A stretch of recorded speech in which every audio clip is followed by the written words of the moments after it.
Ma'asyiral muslimin rahimakumullah.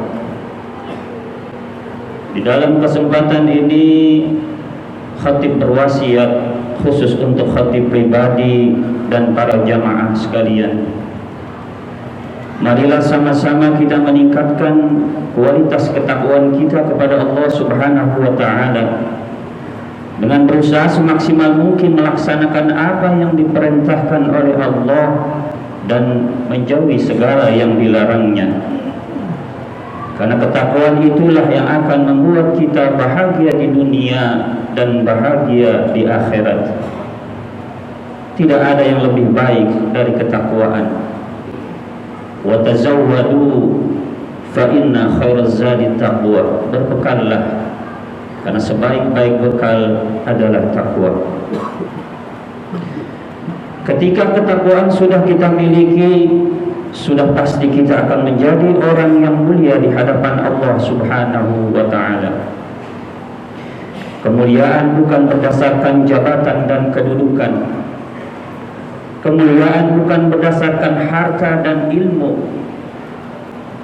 Tapi kemuliaan berdasarkan ketakwaan kita kepada Allah Subhanahu wa taala. Inna akramakum indallahi atqakum. Sesungguhnya orang yang paling mulia di antara kamu di sisi Allah ialah orang yang paling bertakwa di antara kamu. Mudah-mudahan di hari Jumat ini dapat memberikan support besar buat kita semua untuk menjadi orang-orang yang bertakwa kepada Allah, menjadi orang-orang yang senantiasa menyerahkan diri secara total kepada Allah, menjadi orang-orang yang mampu melakukan pengabdian yang secara utuh kepada Allah Subhanahu wa taala. Dan mudah-mudahan kita menjadi orang-orang yang senantiasa dilindungi untuk memelihara ketakwaan kita dengan sebaik-baiknya. Ma'asyiral muslimin rahimakumullah. Di antara sifat asasi orang bertakwa adalah mereka tidak pernah lalai dalam melakukan ketaatan kepada Allah.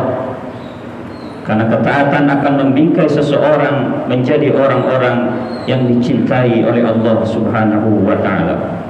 Sebaliknya, kelalaian adalah berakibat panjang dalam hidupnya. Tidak hanya kerugian di dunia ini, yang paling pokok adalah kerugian di akhirat kelak. Mudah-mudahan kita tidak termasuk orang-orang yang rugi. Amin ya rabbal alamin. Allah Subhanahu wa taala mengingatkan kepada kita di dalam Al-Qur'an surat Al-A'raf ayat 179. A'udzu billahi minasyaitonir rajim. Wa laqad dara'na li jahannama katsiran minal jinni wal ins. Dan sungguh kata Allah, akan kami isi neraka Jahannam banyak dari kalangan bangsa jin dan manusia. Lahum qulubun la yafqahuna biha. Mereka memiliki hati, tapi hati mereka tidak dipergunakannya untuk memahami ayat-ayat Allah. Walahum a'yunun la yubsiruna biha. Mereka memiliki mata, tapi mata mereka tidak dipergunakannya untuk melihat tanda-tanda kekuasaan Allah. Walahum adhanu la yasma'una biha. Mereka memiliki telinga, tapi telinga mereka tidak dipergunakannya untuk mendengarkan ayat-ayat Allah. Ulaika kal an'am. Mereka seperti hewan ternak. Balhum adall. Bahkan lebih sesat lagi. Ulaika humul ghafilun. Mereka itulah orang-orang yang rugi. Jadi ternyata kelalaian itu tidak hanya berefek di dunia ini, tapi yang utama nanti berefek di akhirat kelak. Dan orang-orang yang akan menjadi penghuni neraka Jahannam yaitu orang-orang yang lalai. Na'udzubillah summa na'udzubillahi min dzalik. Seorang ulama memberikan penafsiran, memberikan sebuah definisi yang disebut lalai adalah mutaba'atun nafsi ala ma tashtahi. Lalai itu adalah ketika diri kita mengikuti keinginannya. Ketika diri kita mengikuti keinginan diri kita, itulah yang disebut orang yang lalai. Kenapa? Seyogianya kita diperintahkan untuk beribadah kepada Allah. Keinginan kita tidak boleh keluar dari keinginan Allah. Setiap kita keluar dari keinginan Allah, kita termasuk orang-orang yang lalai. Tapi begitu keinginan kita disesuaikan dengan keinginan Allah, kita akan menjadi orang-orang yang taat, menjadi orang yang mulia di hadapan Allah Subhanahu wa ta'ala. Sehingga seorang ulama kemudian membagi lalai itu ada beberapa macam. Yang pertama, al-ghaflatu anil aduwin, lalai dari musuh abadi yaitu syaitan. Kita tahu syaitan adalah musuh abadi. Jangan pernah kita lalai dari permusuhan kita dengan syaitan. Syaitan adalah musuh yang sangat besar di dunia ini. Kenapa? Karena setan akan senantiasa mengajak kelompoknya, mengajak teman-temannya, dan mengajak siapa saja untuk menderita di akhirat kelak. Sebabnya orang lalai itu dari tidak bersyukur. Kalau orang sudah tidak bersyukur, mengikuti hawa nafsu, dan setelah itu dia lalai, dia menjadi pengikut setan. Na'udzubillah summa na'udzubillahi min dzalik. Kita harus tahu dan senantiasa bahwa syaitan adalah musuh yang abadi. Kemudian yang kedua, kata ulama, lalai itu al-ghaflatu anil umur.